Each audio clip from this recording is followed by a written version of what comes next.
All right, how's everybody doing today? It's Robert. I hope the last episode was insightful and a true help to those of you who wonder about my motivations for art and the therapeutic effect it has had on my rehabilitation, as well as other men and women behind bars who choose to employ art as a way to be better. And I hope it was an encouragement to you to seek your creative outlets. That's very important to me. And whatever they may be, and embrace them with a vigor and a genuine sense of joy.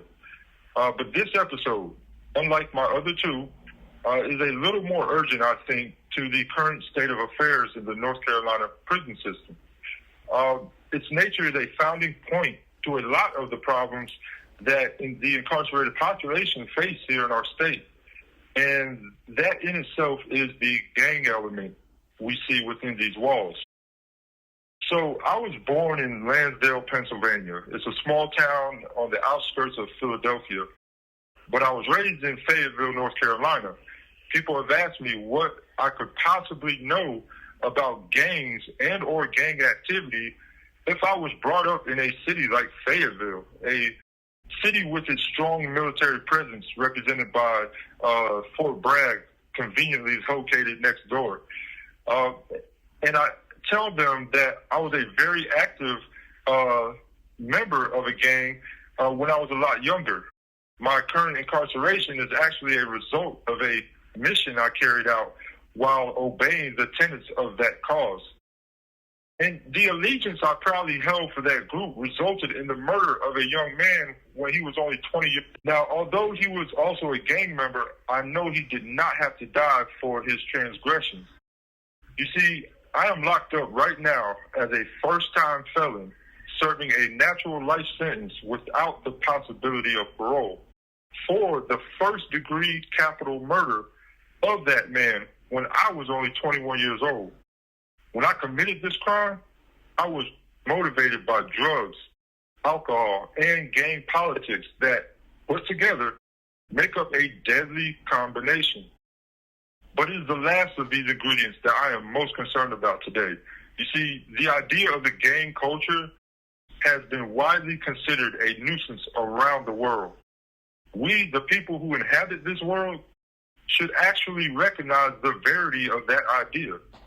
You see, gangs are a very real entity and have significant influence in our cultures as well, be it in the prison culture where we see the birth of such groups like Sex, Money, Murder, and the Aryan Brotherhood or the Mexican Mafia, be it the street culture where we see other groups like the Bloods, Crips, Gangster Disciples, and Vice Lords, or even in the Latin culture where we see your MS-13s or Latin Kings. These groups, these gangs, are all over the prison system, and North Carolina is no different.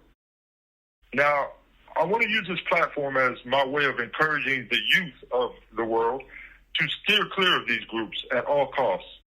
Your freedom, your life, and your soul may very well all depend on it. As the former member of a gang, I should inform you that I will be as truthful as I can without sacrificing my integrity. In other words, I will not use this platform to be a quote-unquote snitch, but I will keep it all the way real with you, while keeping the welfare of the younger generation at the forefront of this message, because we should all remember I am at their service here. Now, I've spent the last 22 years, 10 months, 2 weeks, and 5 days, if I'm correct, in here.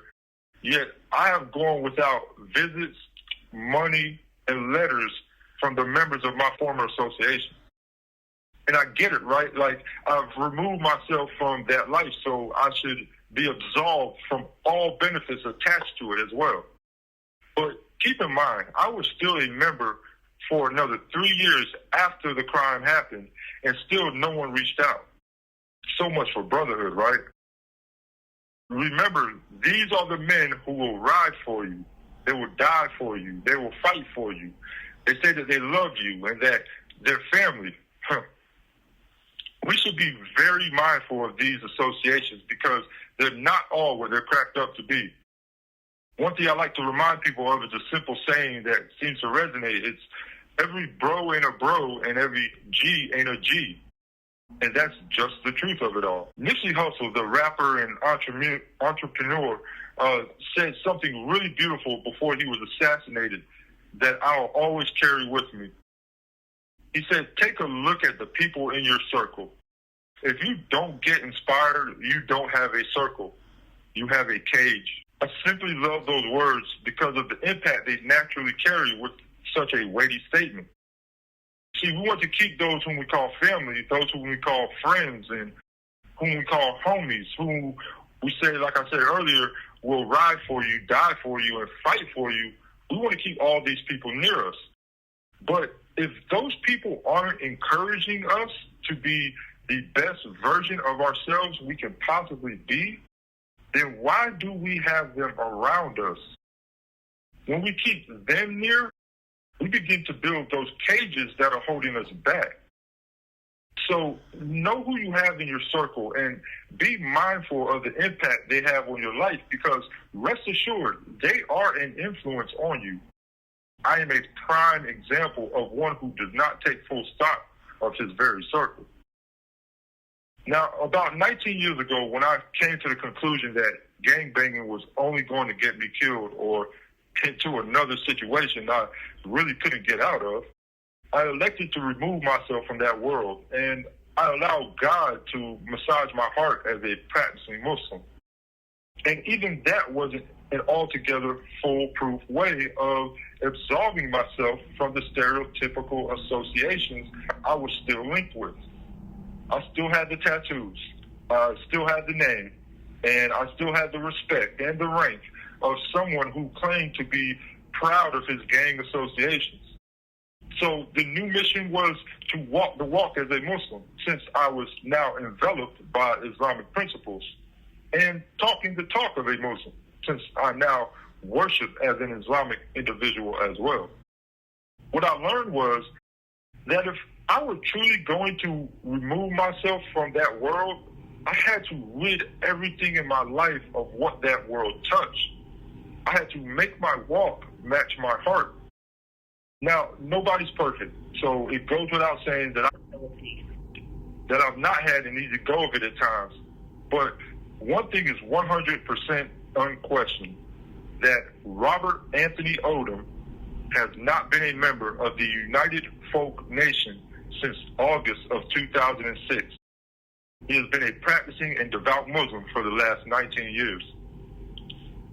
But maintaining my gang ties would not allow me to embrace Islam wholeheartedly, so I had to disassociate from them without delay if the pull God had on my heart was indeed genuine. It hurts my soul to hear young men say they are active gang members by lifestyle, but men of God by faith. Do they not know what it says in Matthew chapter 6, verse 24? Well, what about what it says in the Quran in chapter 2, verse 10? We cannot straddle the fence as men of God, so we must let one go. My recommendation is that the gang must not only take a back seat to God, but it must get out of the car altogether. Unless you want to be sitting here 22 years, 10 months, 2 weeks, and 5 days later trying to figure out where it all went wrong and why you're by yourself. By yourself, that is, when you're supposed to have a so-called family, that gang, to support you. Think about it. I love how the Christian rapper and label CEO, Seven, explains what the gang culture describes as a sense of family. He actually says it is a false sense of security and family that tends to show its true colors when the chips are all on the table. Listen, I was also motivated to discontinue my gangbanging ways when I noticed the lack of seriousness, who wore the same colors as I once did, what they actually showed to their apparently causeless cause. I wonder why I should give my loyalty to a movement that didn't share the same loyalty in return. Which leads me to my next point. The two deciding factors encouraging me to obey my heart and follow God. See, I once read a newspaper article back in about 2007, 2008 about some gangster disciples in my hometown of Fayetteville, North Carolina. Turns out all 3 or 4 of them were sent on a recruitment effort and instead ended up with murder charges. I had to ask myself, right, after considering the beautiful nature of concepts like black love, black success, black encouragement, black empowerment, and black prosperity, upon which the black disciples themselves were created on, why would an organization with those founding concepts contribute to sending 3 young black men under the age of 21 halfway across the country away from their families on a recruiting mission just to leave them there so they can answer murder charges? So much for taking care of our young black brothers, right? The other deciding factor was based on a simple truth that I'm sure applies to more young brothers and sisters in the gang culture, regardless of race, than they will voluntarily admit. And that is this. I became more and more aware of the reality that concerning those people I associated with, if I were to put pictures of notable gang founders and leaders such as David Barksdale, Larry Hoover Sr., Raymond Lee Washington, Triple OG T. Rogers, Jeff Fort, Stanley Big Took Williams, Pistol Pete, etc., etc. If I were to put pictures of these men in front of those people I was gangbanging with, they wouldn't even know who they were looking at. And that's a problem. That's a big problem because there are children out there voluntarily taking themselves away from their families for these men's causes. And those children don't even know who the hell those founders and leaders are. Sure, they might know the names in case someone tried to check them on their gang credibility so they can keep the cheat off of them, but they really don't know who they even are or what they even look like. And there's something very sad and serious there. They're committing crimes like robbery, selling drugs, and murder for groups like Blood, Crip, Gangster Disciple, and others. For groups like Blood, Crip, Gangster Disciple, and others, while leaving the mothers, fathers, and children of their own, as well as their own girlfriends and boyfriends, they claim to love, all to fend for themselves. So escape this cycle of treachery that only encases you in despair and anguish. There is no badge of honor to be gained by coming to prison for a group that is definitely not going to go to prison for you when it boils down to it. Young brothers and sisters, there are too many examples of the trauma that is created, then perpetuated by the gang culture for you to not get out while you can. I'll leave you with the words from Stanley Williams, who himself regretted ever creating something as destructive as the Crips organization. He said, while in high power, which is segregation, at the Los Angeles County Jail, I began to resist the devils of my past because I knew my life as a Crip had come to an end. In a cold sweat, I shook myself out of this awful daydream, consumed by sadness for the lives of all the Crips who had died, for the innocent lives hurt in the crossfire, and for the decades of young lives ruined for a causeless cause. So today I apologize to you all, the children of America and South Africa, who must cope every day with dangerous street gangs. I no longer participate in the so-called gangster lifestyle, and I deeply regret that I ever did. I also pray that your suffering caused by gang violence will soon come to an end as more gang members wake up and stop hurting themselves and others. End quote. Well, isn't that something? The creator of probably the biggest and most destructive street gang in the world said it was a mistake to birth such an entity. And I want to thank you all for your ear, and I only share this information with you because I love you.